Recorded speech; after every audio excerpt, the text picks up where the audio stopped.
চম্পানগরীর রাজা উদয় ভানু, ধর্মপ্রাণ রাজা উদয় ভানুর রাজত্বে চম্পানগরের বাসিন্দারা সুখে শান্তিতে বাস করে। রাজা উদয় ভানুর দুই পুত্র, জ্যেষ্ঠ পুত্র চন্দ্রভানু আর কনিষ্ঠ পুত্র চিত্রভানু। বৃদ্ধ বয়সে রাজা উদয় ভানু একদিন পুত্রদের ডেকে বললেন, বাবারা শোন, আমার বয়স হয়েছে আর তাই শরীর ভালো থাকে না। তোরা বড় হয়েছিস, উপযুক্ত হয়েছিস রাজ্য শাসনের। না না পিতা, তা হয় না। দেশের প্রজারা আপনাকেই রাজা হিসেবে দেখে আসতে অভ্যস্ত।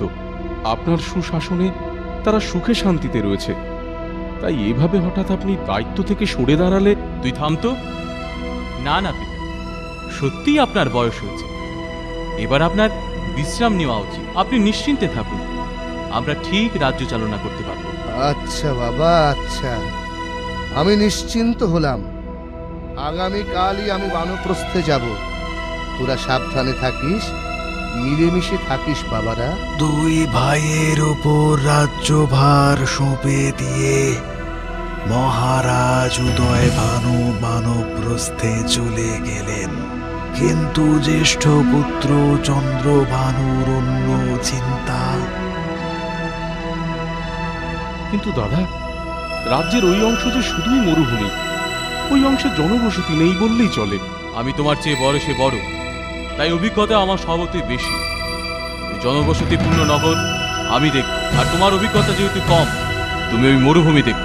বড় ভাইয়ের কথা মতো চিত্রভানু জনবসতি শূন্য মরুভূমির রাজত্ব নিয়ে চলে গেল। মরুভূমির ওপারে ছিল সিংহল রাজ্য। এক মায়াবী ডাইনির মায়া বলে রাজ্যের প্রতিটি মানুষ দুর্বল, খর্বকার হয়ে যায়, এবং রাজকুমারীও সেই ডাইনির কাছে বন্দী হয়ে থাকে। মহামন্ত্রী, সমস্ত প্রতিবেশী রাজ্যে ঘোষণা করে দাও, যে ব্যক্তি ওই ডাইনির হাত থেকে রাজ্যকে মুক্ত করতে পারবে এবং রাজকুমারীকে তার কাছ থেকে ফিরিয়ে আনতে পারবে, তার সাথেই রাজকুমারীর বিবাহ ও সিংহলের অর্ধেক রাজত্ব দেওয়া হবে। কি এই ব্যাপার? আমি যাব সিংহলের প্রজাদের ডাইনির হাত থেকে রক্ষা করতে। রাজবৈদ্যকে ডেকে পাঠাও। আমি কিচ্ছু জানি না, আমার আগামীকালই ওই ঔষধ চাই। সারা রাত জেগে রাজবৈদ্য সারা রাজ্যের প্রতিবেশী রাজ্যের বৈদ্য সকলে মিলে ঔষধ প্রস্তুত করল। পরদিন রাজা চন্দ্রভানু সিংহলের উদ্দেশ্যে মরুভূমির পথে রওনা দিল। বাবা, বড় ক্ষুধার্ত আমি, যদি কিছু আহারের ব্যবস্থা করে দাও। কিচ্ছু নেই আমার কাছে, তুমি যাও। ওই তো, ওই বাক্সে নিশ্চয়ই খাবার আছে, আমায় কিছু দিয়ে যাও না বাছা। ও বাক্সে কিচ্ছু নেই, ওতে সাপ, ব্যাঙ, কচু পোড়া আছে। বেশ বেশ, যা বললে তাই নিয়ে যাও, তাই নিয়ে যাও, তাই নিয়ে যাও।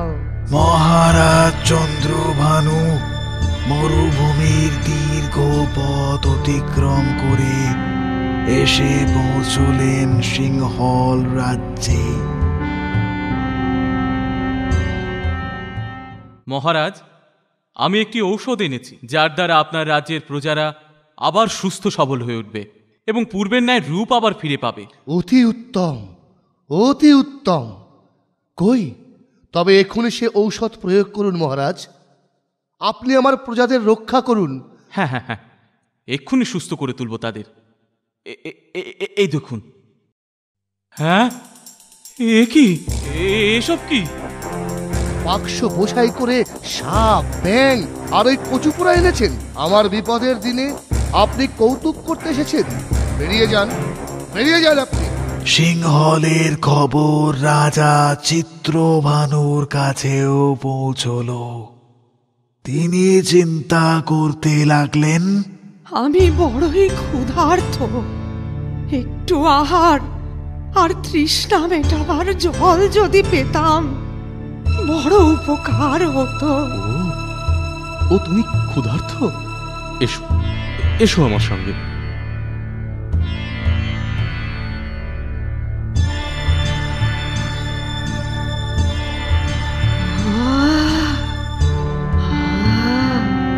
যেন প্রাণ ফিরে পেলাম। শোনো, আমি তোমায় আশীর্বাদ করছি। না না, আমায় নয়, আশীর্বাদ যদি করতেই হয় সিংহল রাজ্যের প্রজাদের করুন, তারা বড় কষ্টে আছে। বেশ, তবে এই নাও। এই আংটি দিয়ে কি হবে? সিংহল রাজ্যে গিয়ে এই আংটির উপরের ঢাকনা খুলে দিও। আংটির থেকে বেরোনো ধোঁয়ায় ছেয়ে যাবে সিংহল রাজ্য।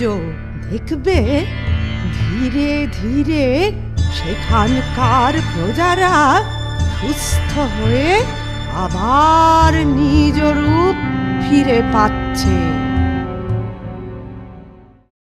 তাই নাকি? তবে আর দেরি নয় যুবরাজ, এখনই আপনি ওই আংটির ঢাকনা খুলুন।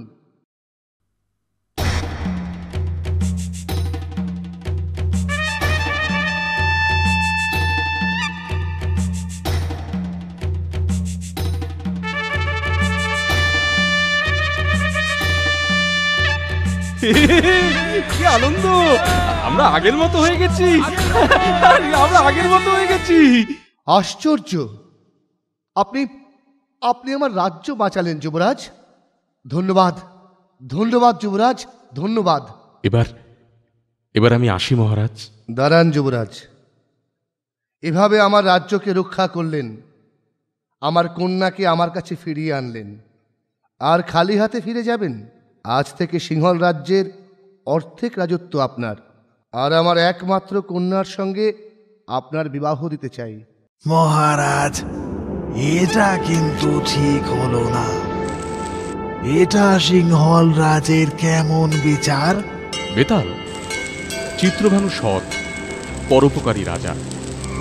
কারণ বিপদে নিজ স্বার্থ ভুলে সর্বদা এগিয়ে যায় সে। যে মানুষ পরের জন্য, পরের মঙ্গলের জন্য নিজের সর্বস্ব দিতে পারে, তার নিজের বিপদের দিনে সকলের এগিয়ে আসাটাই স্বাভাবিক। এটাই প্রকৃতির নিয়ম। এক্ষেত্রেও তাই ঘটেছে। তাই শর্ত মতো আমি চললাম।